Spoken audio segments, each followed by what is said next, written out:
ഇപ്പോഴത്തെ എഫക്റ്റിന് എന്തു തന്നെയാണേലും ഒരു കോസ് ഉണ്ടെന്ന് മനസ്സിലാക്കുക.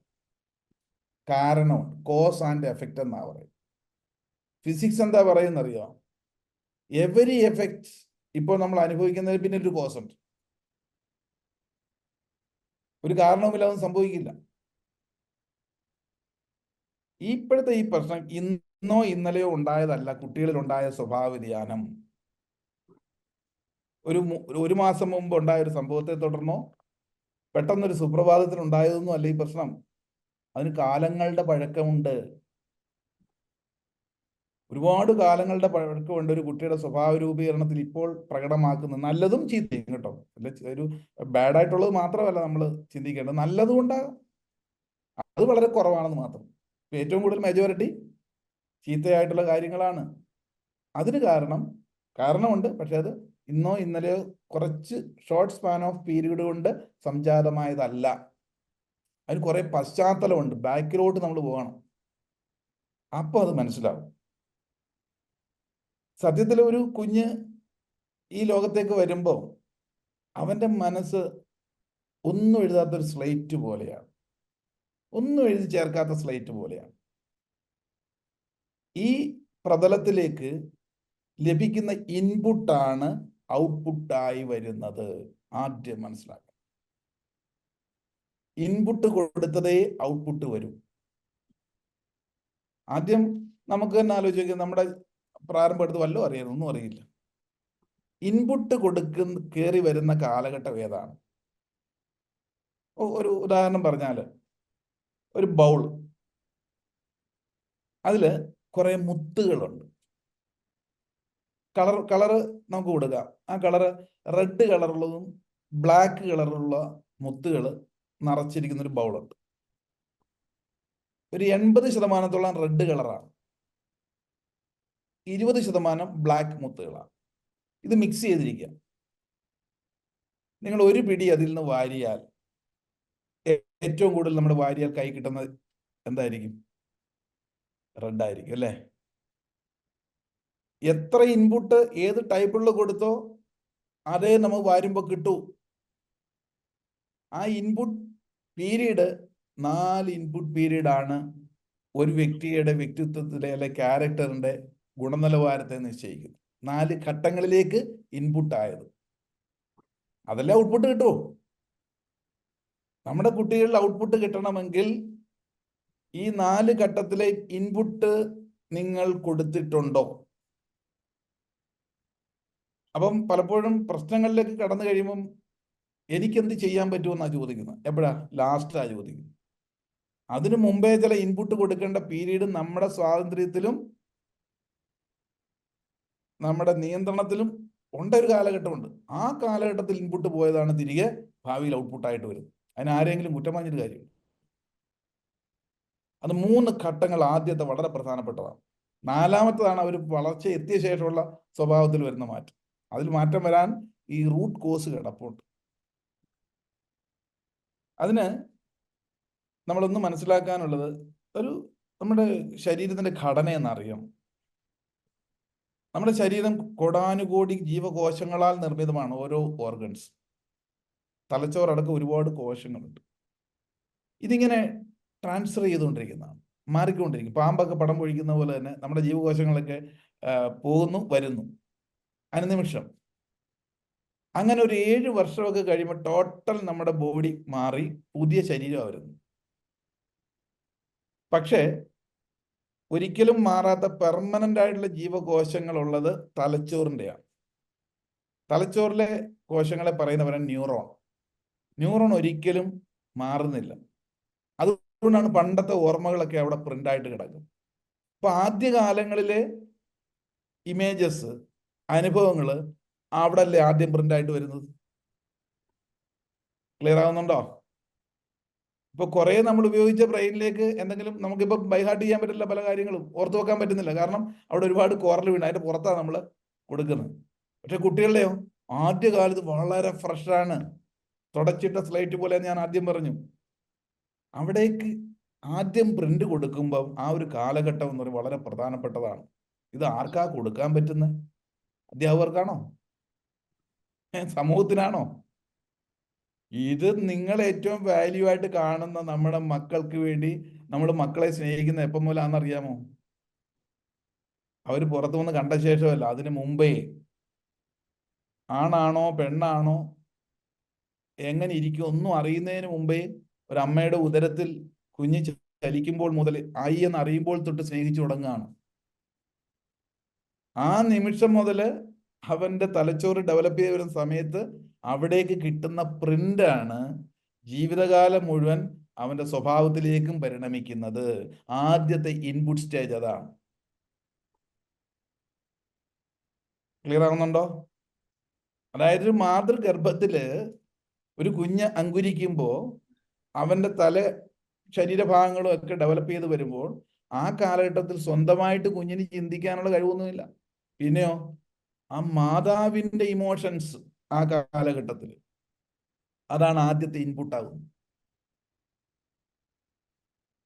ആ സമയത്ത് ആയിരിക്കും ഒരുപക്ഷെ ആ പ്രഗ്നൻസി പീരീഡിലായിരിക്കും ഒരുപക്ഷെ മാതാവ് എന്തെങ്കിലും സപ്രഷൻ അനുഭവിക്കുക. അത് കഴിഞ്ഞാൽ ഒരുപക്ഷെ നോർമൽ. പക്ഷെ ആ സമയത്ത് ശ്രദ്ധിച്ചില്ലെങ്കിൽ എന്ത് സംഭവിക്കുന്നു?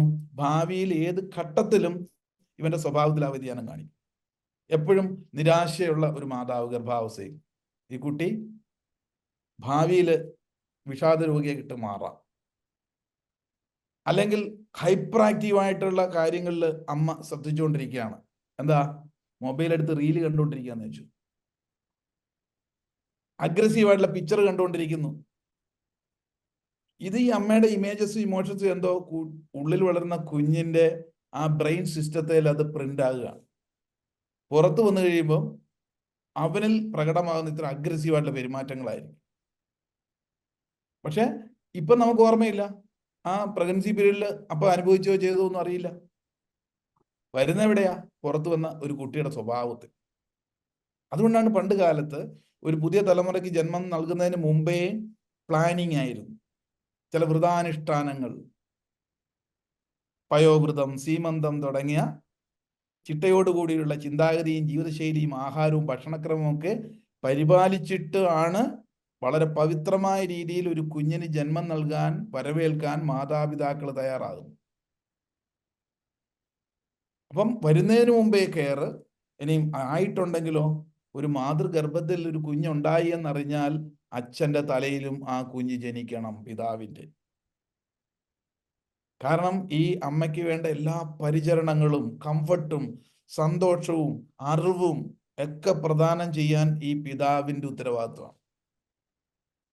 ആ കാലഘട്ടത്തിൽ അമ്മ നല്ല വായിക്കുന്ന നല്ല നല്ല വായനയും നല്ല സംഗീതം കേൾക്കുന്നതും അല്ലെങ്കിൽ മനസ്സ് റിലാക്സ് ആയിട്ടുള്ള പല ചിന്തകളിലൂടെയും അനുഭവത്തിലൂടെയൊക്കെയാണ് പോകുന്നതെങ്കിൽ ഈ കുട്ടിയുടെ ആ ന്യൂറോൺസിലേക്ക് പിടിക്കുന്ന പ്രിന്റ് അതേപോലുള്ളതായിരിക്കും. ഇത് അന്നേ തുടങ്ങണ്ടേ പരിപാടി? ഇതെല്ലാം കഴിഞ്ഞ് നാശമാക്കിയിട്ട് ആരെങ്കിലും ശരിയാക്കിത്താന്ന് പറഞ്ഞ് നിവൃത്തിയില്ലാതെ വരുമ്പോൾ നെട്ടോട്ടം കൊടുക്കും. ഞാൻ അതുകൊണ്ടാണ് പേരന്റിങ് സൈക്കോളജി എന്നുള്ള വിഷയത്തിന് കൂടുതൽ പ്രാധാന്യം കൊടുക്കുന്നത്. കതിരെ കൊണ്ട് വളം വെച്ചിട്ട് കാര്യമില്ല. ഇപ്പൊ നമ്മുടെയൊക്കെ സെന്ററുകളിലേക്ക് ഇങ്ങനെ വരുമ്പം നിസ്സഹായാവസ്ഥയിലാണ് കൊണ്ടിരുന്നത്, എങ്ങനെങ്കിലും ശരിയാക്കിത്താ. അപ്പൊ ഈ തലമുറ അല്ലെങ്കിൽ നമ്മൾ ഓരോ പേരൻസും മാറി വന്ന സാഹചര്യത്തിൽ ചില മനഃശാസ്ത്ര തത്വങ്ങൾ, ആ ഒരു ലിറ്ററസി നേടിയിരിക്കണം. അല്ലാത്ത ഒരു വിവാഹം കഴിക്കാൻ പോലും പോകരുത്. അവനവന്റെ ജീവിതം മാത്രമല്ല, വരും തലമുറ കൂടെയാണ് ഇവിടെ ഇല്ലാതാക്കുന്നത്. വലിയൊരു ദ്രോഹമാണ് നമ്മൾ ചെയ്യുന്നത്. നിങ്ങൾ സൈക്കോളജിയിൽ ലിറ്ററസി നേടിയില്ല എങ്കിൽ. മനസ്സിലാവുന്നുണ്ടോ? യെസ്. അപ്പം അങ്ങനെ ആദ്യത്തെ ഇൻപുട്ട് സ്റ്റേജ് എന്ന് പറയുന്നത് മാതൃഗർഭത്തിൽ ഒരു കുഞ്ഞ് ഉരുവായി വരുന്ന സമയത്ത് ആ കാലഘട്ടത്തിലെ മാതാപിതാക്കളുടെ മാനസികാവസ്ഥ, അത് ഏറ്റവും പ്രധാനപ്പെട്ടതാണ്. ഇനി രണ്ടാമത്തെ സ്റ്റേജ് എന്ന് പറഞ്ഞു കഴിഞ്ഞാലോ, പിന്നെ പുറത്ത് വന്നിട്ടുള്ള ഇൻപുട്ട് സ്റ്റേജാണ്. പുറത്ത് വന്നു കഴിഞ്ഞാൽ പിന്നെ നമുക്കറിയാമല്ലോ എങ്ങനെയൊക്കെയാണെന്നുള്ളത്. കണ്ണിലൂടെ കാണുന്നതും ചെവിയിലൂടെ കേൾക്കുന്നതൊക്കെ അങ്ങ് കയറി പിടിപ്പിക്കുകയാണ് ചെയ്യുന്നത്. അവിടെ ഒറ്റയ്ക്ക് നേരിട്ടൊന്നും അറിയില്ല. നമ്മൾ ഈ ചില ഫലവൃക്ഷങ്ങളൊക്കെ നടുന്നതിന് മുമ്പ് ചില കാര്യങ്ങൾ ശ്രദ്ധിക്കാറില്ലേ? പ്രത്യേകിച്ചും ദീർഘനാൾ ആയുസ്സുള്ള ചില വൃക്ഷമില്ലേ? പ്രത്യേകിച്ച് നമ്മൾ എവിടെയാണ് ജീവിക്കുന്നത്? കേരളത്തിൽ. കേരളം എന്ന് പറഞ്ഞാൽ എന്താ? കേരം തിങ്ങും നാടാണ് കേരളം. നമ്മുടെ പ്രധാന വൃക്ഷം തെങ്ങല്ലേ? ഒരു തെങ്ങ് നമ്മൾ കുഴിച്ചു വെക്കുന്നത് എങ്ങനെയാണെന്നുള്ളത് ഇപ്പൊ ഈ 10-40 വയസ്സ് പ്രായമുള്ളവർക്ക് നല്ലോണം അറിയാം. ചെറുപ്പത്തിൽ നമ്മൾ കണ്ടിട്ടുണ്ടാവും. ഈ വരും തലമുറയ്ക്ക് അറിയാൻ മേലാതെ വരുന്നു. ഒരു തെങ്ങ് കുഴിച്ചു വെക്കുന്നത് എങ്ങനെ? വെറുതെ കൊണ്ട് ഇങ്ങനെ കപ്പ നടുത്തണ കുത്തി വെക്കുകയാണോ? അല്ല. അതിന് പ്രത്യേക ഒരു വലിയ കുഴിയിടും വിസ്താരത്തിൽ. നല്ല വിത്ത് തിരഞ്ഞെടുത്ത്, നല്ല തേങ്ങയാണ് വിത്തിനായിട്ട് മാറ്റിയിടുക. എന്നിട്ട് വിസ്താരത്തിൽ ഒരു കുഴിയെടുത്ത് അതിൻ്റെ നടുക്ക് ചെറിയ കുഴിയെടുത്ത് വെക്കും. എന്നിട്ട് വെക്കുമ്പം അതിനകത്ത് വേറെ ചില മൂലകങ്ങൾ, അതായത് ചരലൊക്കെ ഇടും. ചരല് എന്തിനാണെന്നറിയാമോ? ഇതിന്റെ വേരുകൾ പൊട്ടിക്കണം കൂടുതൽ നല്ല രീതിയിൽ വേരോടാൻ. ചരല്, പിന്നെ ചാണകപ്പൊടിയോ ചാരമോ അല്ല കരിയിലയോ, അല്ലെങ്കിൽ ഈ കൃമികളൊക്കെ ഭാവിയിൽ ഉണ്ടാകാതിരിക്കാനായിട്ടുള്ള അന്നത്തെ നാച്ചുറൽ ആയിട്ടോ ചില കാര്യങ്ങളൊക്കെ ചുവട്ടിലിട്ടാണ് മണ്ണിട്ട് മൂടുന്നത്. എന്തിനാണെന്നറിയാമോ? ഈ തൈയായിട്ട് വളർന്നു വരുമ്പോൾ മാത്രം എടുക്കാനുള്ളതല്ല. ഈ തെങ്ങിന്റെ വലിയ വളർച്ച, കായ്ഫലം പിടിക്കുമ്പോഴും ഇത് ആ ചൂട്ടിൽ കൊടുത്ത് അവിടെ കിടക്കും. അങ്ങനെയുള്ള തെങ്ങുകളിൽ നിന്ന് നല്ല തേങ്ങ ഉണ്ടാവും, വിളവെടുക്കാൻ പറ്റും. അതിനോ ആ നടുമ്പഴല്ലേ മൂല്യം കൂടുതൽ കൊടുത്ത് നടാൻ. അങ്ങനെ ഭാവിയിൽ ഒരുപാട് നല്ല കാലം, നല്ല വിധത്തിലുള്ള ഏത് കാലം കഴിഞ്ഞാലും നല്ല ഫലമുള്ള വൃക്ഷമായിട്ട് അതിനെ നമ്മൾ കൊണ്ടുപോകാൻ പറ്റും. ഇന്നിപ്പം നമ്മൾ ചുവട്ടിൽ എന്തുവാ കൊടുക്കുന്നത്? ഈ മൂല്യം വല്ലതും കൊടുക്കുന്നുണ്ടോ? എങ്ങനെയൊക്കെയോ നമുക്ക് സമയമില്ല. അതുകൊണ്ട് അങ്ങനെ വെച്ച് വളർന്നിരിക്കുന്ന തെങ്ങുകളൊന്നും മണ്ടരിയാകത്തില്ല. മണ്ടരി എന്ന് പറഞ്ഞാൽ ഈ ചെല്ലിയൊന്നും കുത്തി പോവില്ല, ഒരു രോഗങ്ങളും ബാധിക്കില്ല. അല്ലാത്തതൊക്കെ അല്ലേ ഇപ്പൊ രോഗബാധ ഉണ്ടാകും. അപ്പൊ അറിയുക, നമ്മൾ ചെയ്യേണ്ട കാലത്ത് ചെയ്യാതെ വരുന്നതിൻ്റെ ദൂരവ്യാപകമായ പ്രത്യാഘാതങ്ങളാണ് ഈ കുട്ടികളിൽ ഇപ്പോഴുള്ള തലമുറയിൽ സംഭവിച്ചുകൊണ്ടിരിക്കുന്നത്. മനസ്സിലാക്കുക. ഇതിന്റെ പൂർണ്ണ ഉത്തരവാദിത്വം ആരല്ല? പേരൻസിൽ തന്നെയാണ്. നമ്മളത് പലപ്പോഴും അത് അറിയാമെങ്കിലും അംഗീകരിക്കാൻ തയ്യാറല്ല. ഇനി അംഗീകരിച്ചേ പറ്റൂ. അംഗീകരിച്ചാൽ മാത്രം പോരാ, ഇനിയെങ്കിലും തിരുത്താൻ പറ്റണം. ഇതിനെ നമ്മളൊരു ഫിൽട്ടറിങ് പീരീഡ് എന്നാണ് പറയുന്നത്. ഫിൽട്ടറിങ് പീരീഡ്, രണ്ടാമത്തെ ഘട്ടം. ഒരു 5 വയസ്സ് വരെ കുട്ടികളെ അബാണ്ടന്റ് ആയിട്ട്, അൺലിമിറ്റഡ് ആയിട്ട് സ്നേഹം കൊടുക്കണം. അവരെ രാജകുമാരന്മാരും രാജകുമാരികളുമായിട്ട് വളർത്തണം 5 വയസ്സ് വരെ. കാരണം ആ സമയത്താണ് അവരുടെ കോൺഫിഡൻസ് വർദ്ധിക്കേണ്ടതും സ്നേഹം എന്താണെന്ന് അറിയേണ്ടതും. പിതാവിൻ്റെയും മാതാവിൻ്റെയും മറ്റ് ബന്ധുമിത്രാദികളും സ്നേഹവാത്സല്യങ്ങൾ അറിഞ്ഞു വളരേണ്ട കാലഘട്ടം 5 വയസ്സ് വരെ കൊടുക്കുന്ന ആ ഇൻപുട്ട് ഏറ്റവും ശക്തമാണ്. ഏത് കാലഘട്ടത്തിൽ കൊടുക്കുന്നില്ല. ക്ലിയർ ആവുന്നുണ്ടോ? അപ്പൊ ഈ സമയത്ത് എന്താ പേരൻസ് പറയുന്നത്? സമയമില്ല, ജോലിക്ക് പോകണം, അതുണ്ട് ഇതുണ്ട്. സംഭവം ശരിയാന്നേ, ഉണ്ടാവും. പക്ഷേ ഭാവിയിലേക്ക് നിങ്ങൾ പുറത്തുപോയി ജോലി ചെയ്ത് ഉണ്ടാക്കി, അല്ലെങ്കിൽ നമ്മൾ പോലും നമ്മുടെ ശരീരം കളഞ്ഞ് അധ്വാനിച്ച് ഉണ്ടാക്കി വെക്കുന്ന കുട്ടിക്ക് വേണ്ടി കരുതുന്നതെല്ലാം കൊണ്ട് പഠിക്കൊണ്ട് കലവടയ്ക്കുന്ന തുല്യമാകില്ലേ? അപ്പൊ കുറെയൊക്കെ കൃത്യമായ രീതിയിൽ നമ്മൾ ഈ 5 വയസ്സിനുള്ളിൽ കൃത്യതയോടുകൂടി അവരിലേക്ക് ഫിൽട്ടർ ചെയ്യിക്കുന്നത്, കണ്ണിലൂടെ കാണുന്നത് വളരെ സുന്ദരമായിട്ടുള്ള കാഴ്ചകളായിരിക്കണം. പേരൻസിന്റെ മുഖത്തോട്ട് നോക്കുമ്പം അവർക്കൊരു ആത്മവിശ്വാസം വരണം. പേരൻസ് പരസ്പരം സ്നേഹിച്ച് ജീവിക്കുന്നത് കണ്ടു വളരണം. ഇതാണ് ഇവരുടെ ഭാവിയിൽ എങ്ങനെയാണ് ഞാൻ ജീവിക്കേണ്ടത് എന്നുള്ള ഉറയ്ക്കുന്നത്. അതിന് പകരം ഇപ്പൊ എന്താ സംഭവിക്കുന്നത്? ഈ കുട്ടികൾ ഭയത്തോടെയാണ് പേരൻസിനെ നോക്കുന്നത്. അവരുടെ തമ്മിലുള്ള പ്രശ്നങ്ങളാണ്. വലിയ വലിയ കാര്യങ്ങൾ പറഞ്ഞാൽ ഡിബേറ്റ് ചെയ്യുന്നതും പ്രശ്നങ്ങളും ഒക്കെ ഉണ്ടാകുന്നു.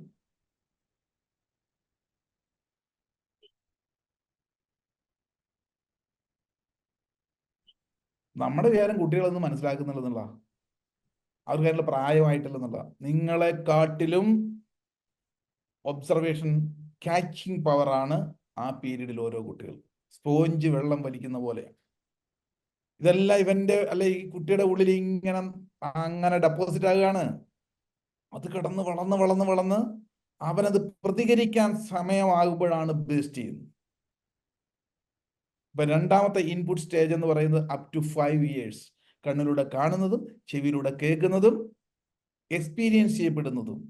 ആ കാലഘട്ടത്തില് കുട്ടികളിലേക്ക് ഉണ്ടാകാവുന്ന ചില ഭയം, അത് ഭാവിയിലെ ഭയമായിട്ട് മാറാം.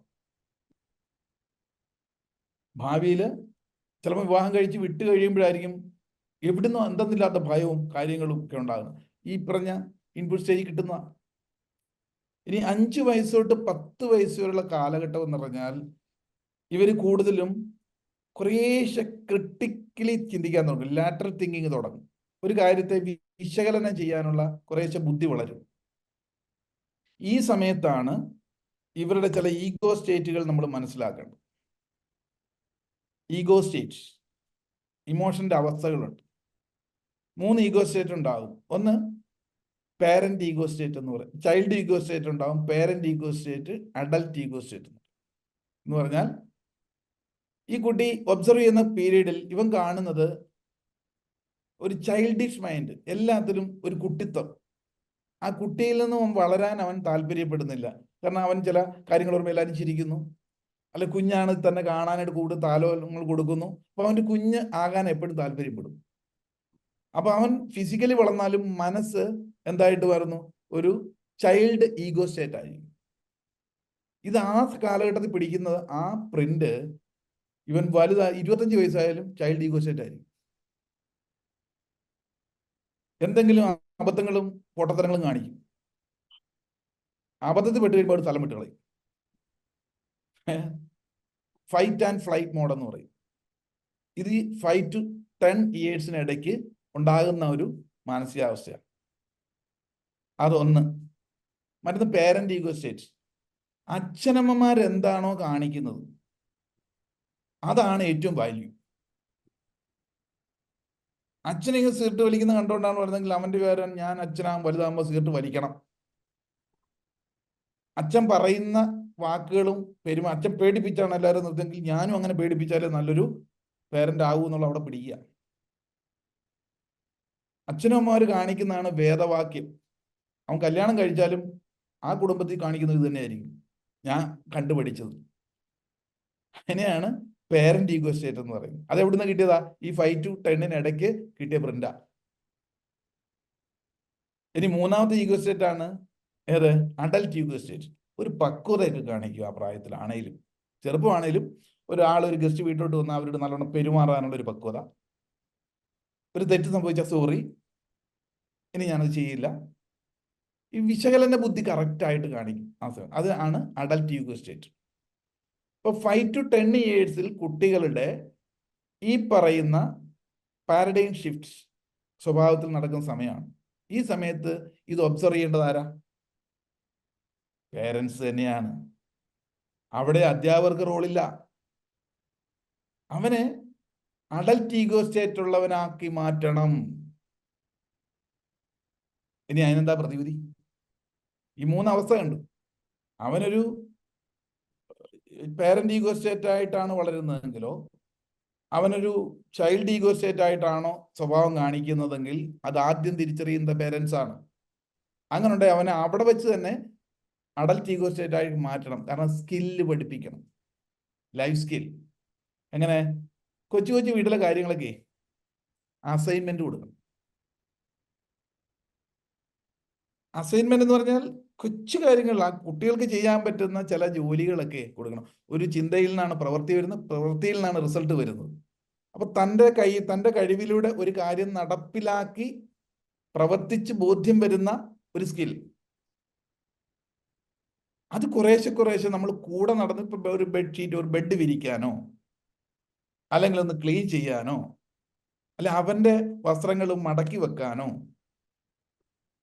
അല്ലെങ്കിൽ അവനെ ഒറ്റയ്ക്ക് ഒന്ന് ഫ്രീ ആയിട്ട് വിടാനോ, ഒരു കാര്യം പോയി നേടിക്കൊണ്ട് വരാൻ, തൊട്ടടുത്ത വീട്ടിൽ പോയി ഒരു കാര്യം മേടിച്ചുകൊണ്ട് വരണം, ഒരു കടയിൽ നിന്ന് പോകണം, നമ്മുടെ ശ്രദ്ധയോടെ, നമ്മുടെ പുറമേയുള്ള വീക്ഷണത്തിലൂടെ അവനെ കൊണ്ട് ചെയ്യിച്ച് സ്വയം ഒരു ഉറപ്പ്, ഒരു ആത്മവിശ്വാസം വരുത്താൻ പറ്റും.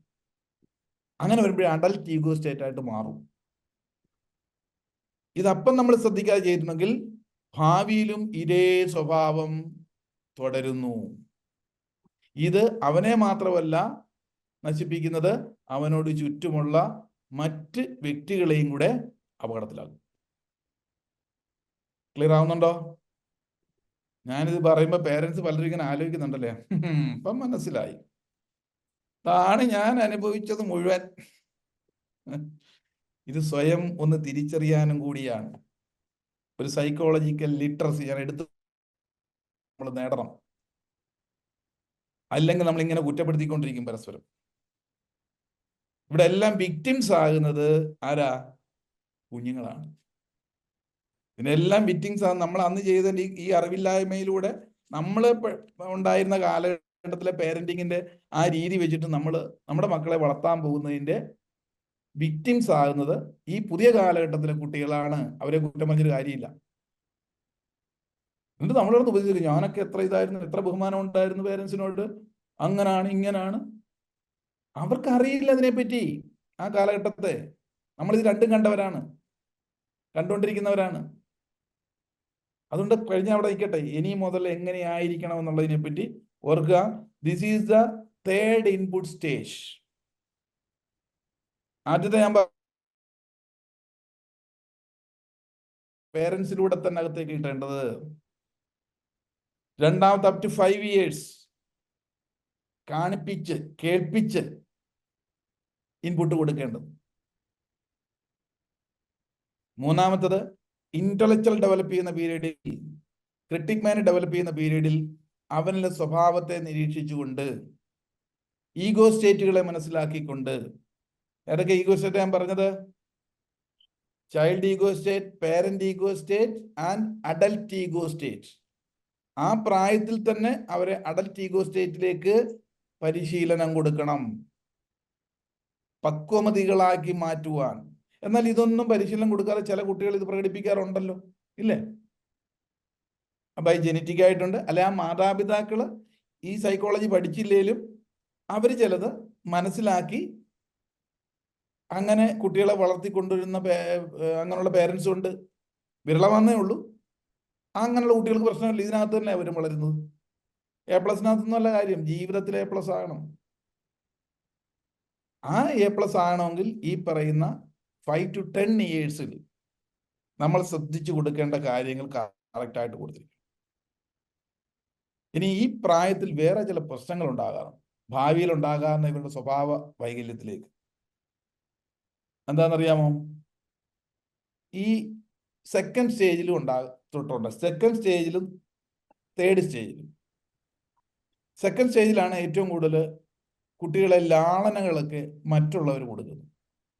ഒരു കൊച്ചു കുഞ്ഞുങ്ങളെ കണ്ടു കഴിയുമ്പം ഓമനിക്കാൻ തോന്നാറില്ലേ പലർക്കും? പേരൻസിനല്ലാതെ റിലേറ്റീവ്സ് ഉണ്ടാവും, ഫ്രണ്ട്സൊക്കെ ഉണ്ടാവും. അവരെ ഒന്ന് കൊഞ്ചിക്കാനും കളിപ്പിക്കാനും തലോടല്, പ്രത്യേകിച്ച് നല്ല ചാമായിട്ടുള്ള നല്ല കുട്ടികളൊക്കെ ആണെങ്കിൽ, ഓമനത്വമുള്ള കുട്ടികളെയൊക്കെ ആരും കയറി വാരി പുണരും, ഉമ്മ കൊടുക്കും, താലോലിക്കും. കുട്ടികൾക്ക് ഇത് വലിയ ഇഷ്ടമാണ്.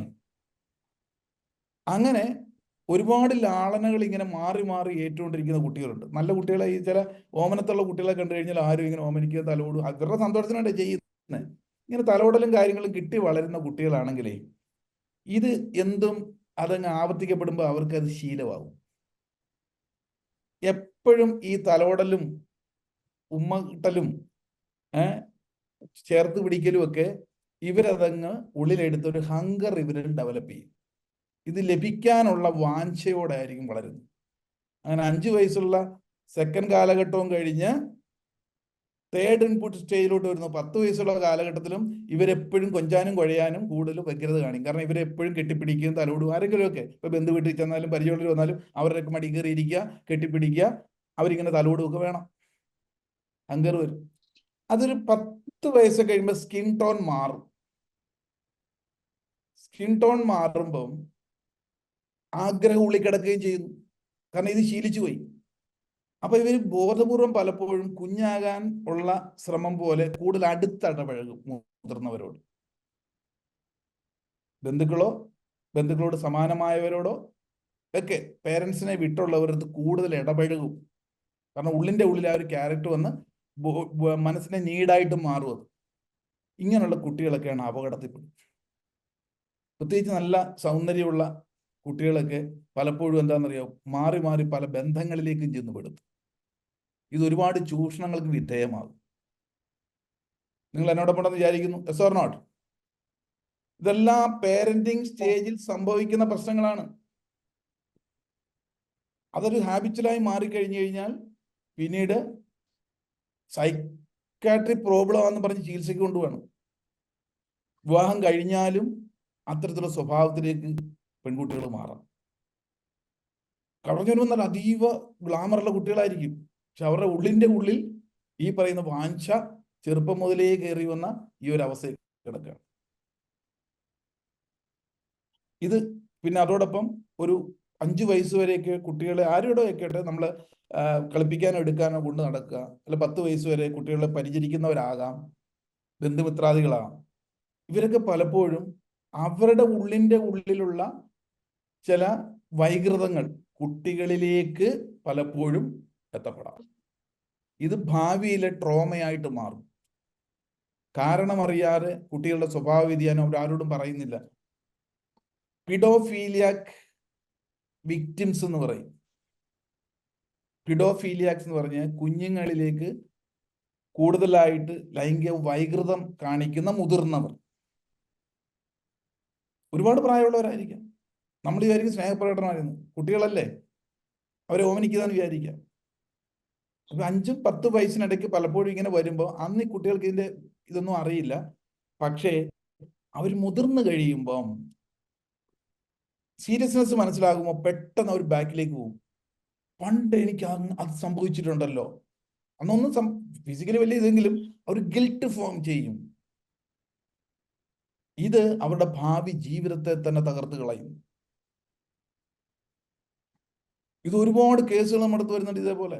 ബാക്ക് ഹിസ്റ്ററി നോക്കുമ്പോൾ ആരോടും പറയാതെ ആ സപ്രഷൻ കൊണ്ട് നടന്ന് പിന്നെ എല്ലാവരോടും വെറുപ്പ്, എല്ലാവരോടും ദേഷ്യം, സമൂഹത്തോട് ദേഷ്യം.